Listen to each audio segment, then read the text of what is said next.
Hello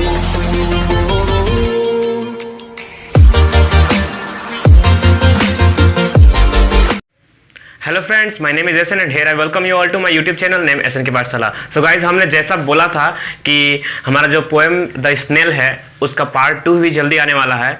तो चलिए आज हम स्टार्ट करते हैं स्नेल का पार्ट 2। इसमें हम क्वेश्चन आंसर देखेंगे। So let's begin. चलिए फ्रेंड्स, तो स्टार्ट करते हैं। क्या है, what does the snail usually stick itself to? ये हमारा पहला क्वेश्चन है। क्या है, बोलता है इसमें कि स्नेल हमेशा या फिर प्राय किस चीज से आपको चिपका हुआ मिलेगा। तो जैसा कि मैंने पोएम में पढ़ा है कि ग्रास लीफ, फ्रूट और वॉल, यही चीजों से वो चिपका हुआ मिलेगा। तो the snail usually stick itself to grass leaf, fruit and wall of its own house. Number second question क्या है, what makes the snail well satisfied? Well satisfied क्या होगा? जिसने भी पोएम बढ़िया से पढ़ा है उसको ये आंसर आसानी से मिल जाएगा कि वो हमेशा ही अकेला ड्वेल करता है, ठीक है, अपने घर में रहते हुए। तो ही this make the snail well satisfied, और यही उसके लिए ट्रेजर भी है कि वो अकेला ड्वेल करता है और सेटिस्फाई है। दोनों मिलकर के आप जब लिखा दीजिएगा तो ट्रेजर का भी आंसर आएगा कि what is the treasure for the snail. तो ये दोनों मिला करके बस खाली लिख दीजिएगा कि वेल सेटिस्फाइड है, यही इसका ट्रेजर है। चलिए, ये क्वेश्चन भी समझ में आ गया और दूसरा क्वेश्चन भी क्लियर होगा इससे। क्वेश्चन नंबर 3 क्या है, why does the snail have no fear of falling? Snail को गिरने का भय क्यों नहीं है? तो the snail sticks close to the leaf, fruit, grass and wall. मतलब क्या है कि वो बहुत ही क्लोज चिपका होता है, एकदम अच्छे से चिपका होता है, जिसके कारण उसको गिरने का डर नहीं होता है। So the snail have no fear of falling. Answer मिल गया। देखिए, जो भी बढ़िया से पोएम को समझेगा उसको क्वेश्चन से समझने में कोई दिक्कत नहीं होगी। इसको आपको देख करके समझ में आ रहा होगा। What will happen? क्या होगा if one gives his horn the slightest touch? कोई अगर उसके हॉर्न को टच कर दे तो क्या होता है, मैंने जो सिंग निकले होते हैं एंटीना जैसे, उसको अगर टच कर दे कोई तो क्या होगा? तो क्या करे, खुद को सिकुड़ लेगा, जैसे पोएम में मैंने बताया था। द स्नेल श्रिंक्स इटसेल्फ, खुद को क्या कर लेगा, खुद को सिकुड़ लेगा। किसमें? अपने घर में, जो उसका सेल है ना। when one gives his horn the slightest touch, हो गया। देखिए, ये बात हो गया। या फिर कोई भी अगर खतरा महसूस होगा तब भी वो क्या करेगा, खुद को घर में सिकोड़ लेगा। तो इससे कभी भी परेशान नहीं होना है, समझना है कि क्वेश्चन क्या कहता है। और क्वेश्चन में पोएम समझिएगा लाइन बाय लाइन हिंदी में, और उसको समझ गए होंगे तो इस सब सारा क्वेश्चन का मतलब जब आप निकाल पाइएगा, क्वेश्चन समझ गया तो आंसर तब के पास सामने ही होगा। चलिए, व्हाट इज द मीनिंग, ये 5 नंबर क्वेश्चन है। What is the meaning of chattel? ये वर्ड चैटल का मीनिंग जो है पूछा जा सकता है आपसे, क्योंकि इसका मीनिंग बहुत लोगों को नहीं पता रहता है। तो एग्जामिनर क्या करेगा, उस टाइप क्वेश्चन ही तो आस्क किया जाता है जो सब लोग ना दे पाए। मोस्टली तो ऐसे क्वेश्चन होते हैं जो सब लोग दे पाए, लेकिन कुछ ऐसे क्वेश्चन डाले जाते हैं एग्जाम में जिसका आंसर किसी को पता ना हो। अगर ध्यान से पढ़ता है तभी इसको पता होगा, वही तो चेक किया जाता है। तो what is the meaning of the chattel? आप यदि आपका बुक का वर्ड लिस्ट पढ़िएगा या फिर word meaning English to English जो दिया रहता है उसमें आपको इसका आंसर ऐसे ही मिल जाएगा। The meaning of the word chattel is personal belongings, मैंने खुद से जुड़ी हुई चीज है। समझ में आ गई पोएम? आगे देखते हैं। तो हमारा अगला क्वेश्चन है 6 नंबर।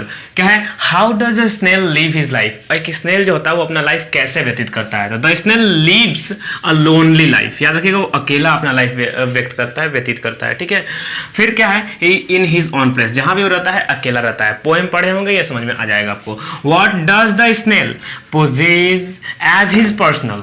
किस चीज को ऐसा दिखाता है कि वो उसका पर्सनल है? तो याद रखिए, कुछ भी नहीं, उसके लिए पर्सनल खुद को छोड़कर और कुछ नहीं है। The snail possess nothing as his personal except himself. देखिए, खुद को छोड़ करके उसके लिए और कोई भी चीज, नथिंग, कुछ भी पर्सनल नहीं है। अगला है question, what does the snail do when danger comes? जब कोई भी खतरा आता है या कोई खतरा महसूस होता है तो वो क्या करता है? द स्नेल इमीडिएटली, अचानक से, एकदम जल्द से, shrinks into his own house, अपने घर में, मतलब कि जो सेल है उसका, उसमें खुद को श्रिंक करके सिकुड़ लेता है व्हेन डेंजर कम्स।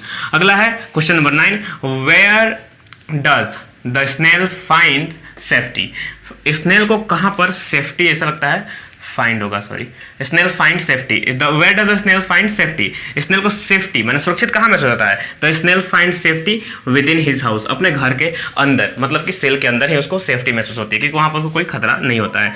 अगला है last question, what is the lesson of the poem the snail? जैसा कि हर वीडियो में मैं लास्ट में एक लेसन देता हूँ या उस क्वेश्चन को डिस्कस करता हूँ जो उसका मोरल लेसन हो या जैसा आपको कुछ सीखने मिले कि उस पोएम में आपको क्या मिला है, तो ये है। तो याद रखिएगा, इस पोएम से आपको क्या समझ में आता है कि from the poem the snail written by William Cowper क्या मिलता है? We come to learn to be self content and independence. मैं खुद में ही पूर्ण होना, खुद में भरे रहना और इंडिपेंडेंट रहना, आज़ाद रहना।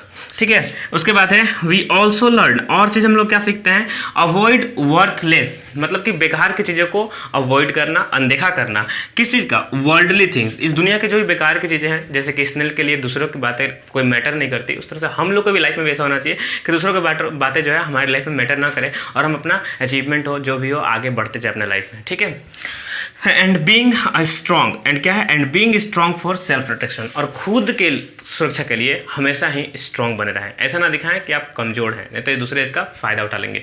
तो ये मोरल लेसन हो गया, और इसी के साथ हमारा वेस्ट बंगाल बोर्ड का क्लास 10 का चारों पोएम, उसके साथ चारों का क्वेश्चन आंसर भी डिस्कस कंप्लीट हो गया। अब आपको और भी कोई प्रॉब्लम हो इससे जुड़ी हुई तो आप क्या कर सकते हैं कि आगे मुझे कमेंट सेक्शन में बताइए, मैं उस पर आपके जो प्रॉब्लम होंगे उनको सॉल्व करने की कोशिश जरूर करूँगा। सो मिलते हैं अब अगली वीडियो में, जब हम स्टार्ट करने जा रहे हैं प्रोज सेक्शन, जिसमें पहला लेसन हमारा फादर्स हेल्प है। ठीक है, तो अगली वीडियो में मिलते हैं, टिल देन टेक केयर।